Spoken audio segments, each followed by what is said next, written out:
turnaround. We'll have their game early tomorrow afternoon, game 4 on ABC. Stephen A., the floor is yours. You know something, and I understand that I'm not going to see the looks of jubilation and euphoria from my boys from the Midwest. I understand. You know, y'all not that relevant right now. But this is my moment right here. Under the blue sky, baby. I try to tell y'all, I told the world, game 3, Friday night at Madison Square Garden, they just wasn't built for it. They wasn't ready. You understand? And that's exactly what happened. Donovan Mitchell is that dude, Jalen. You know I know that. But he averages 11 points less at the Garden compared to what he does in Cleveland. Did you see Emmanuel Quickly? Did you see Josh Hart? Did you see R.J. Barrett? 21 points in the first 2 games, 19 yesterday. Combined for 43 points, 16 and 23 shooting. By the way, 7 of 11 from 3-point range. Did you see the defense, y'all? Did you see the defense? Did you see Cleveland get handcuffed?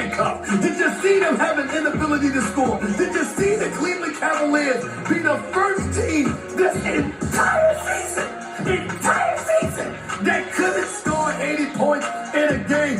This is what rolling into the Garden does to you. That's what happened last night. The New York Knicks are up 2-1. We gonna be a bit greedy now. We get game 4 too.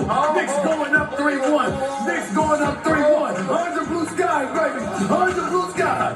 They taking it tomorrow too. Yeah. So that was my question to Michael Wilbon, because yesterday on our countdown program, Michael, you predicted that the Knicks would win, but that the Cavs would split these 2 games at the Garden. Having watched the way last night went, do you still feel that way?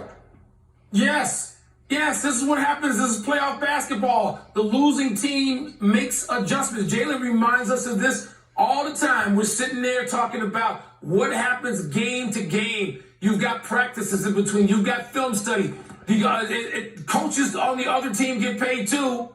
And so I expect the Cleveland Cavaliers to come back. I expect a bigger game from Donovan Mitchell. I expect the others to play better, not great because they are on the road. But I expect this series between 4-5 to be evened at 2 and go back to Cleveland that way.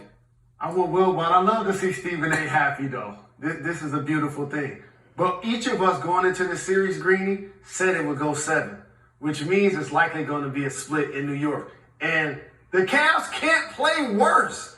Darius Garland, he was shooting the ball so very badly. The entire team was. Yeah. They were turning the ball all over New York City. That's right. And I think they have to show a little bit better in game 4, a defensive effort, a tenacity. Good job, R.J. Barrett, showing up, as you mentioned, Stephen A. But I believe the Cleveland Cavaliers are going to play a lot tougher, a lot more physical, and Donovan Mitchell is going to have a big game. The Cavs win game 4. They fall. Because let me tell y'all something right now. Julius Randle didn't play good. He shot 3 of 15 from the field. He couldn't hit the backside of Broadway if he was standing on it yesterday. And they still won. Let me tell y'all something right now. There's different ways to skin a cat. I think Cleveland's going to be better. I think they're going to score over 80. I think they're going to play much better. And it's going to be a far more competitive matchup. But in the end, New York goes up. And I'm modifying my pick, Jalen Rose.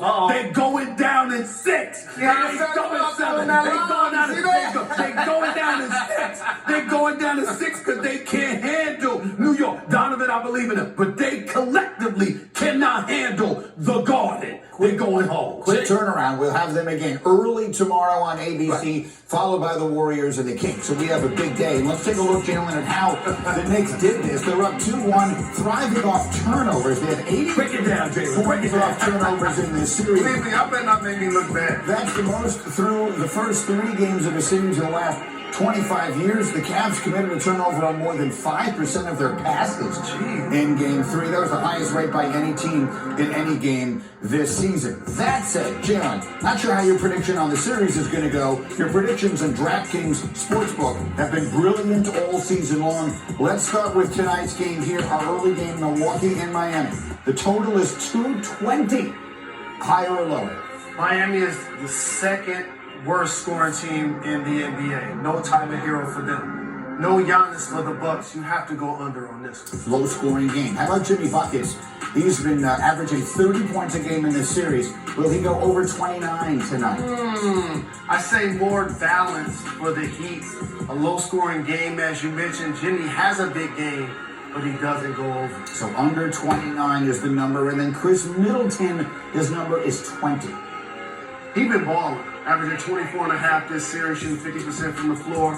Drew Holiday, who's been giving 20 and 13. I say Chris Middleton's getting back to form, Green. He goes over. Well, they're going to need him, obviously, in the absence of Giannis tonight. Don't forget, DraftKings Sportsbook is an official sports betting partner of the NBA. And this season, new customers can bet $5 to win $150 in bonus bets if the team's pregame moneyline bet wins. Just use the code SPLASH when you sign up. We're back in a flash. It's NBA Countdown on ESPN. Orange and blue sky.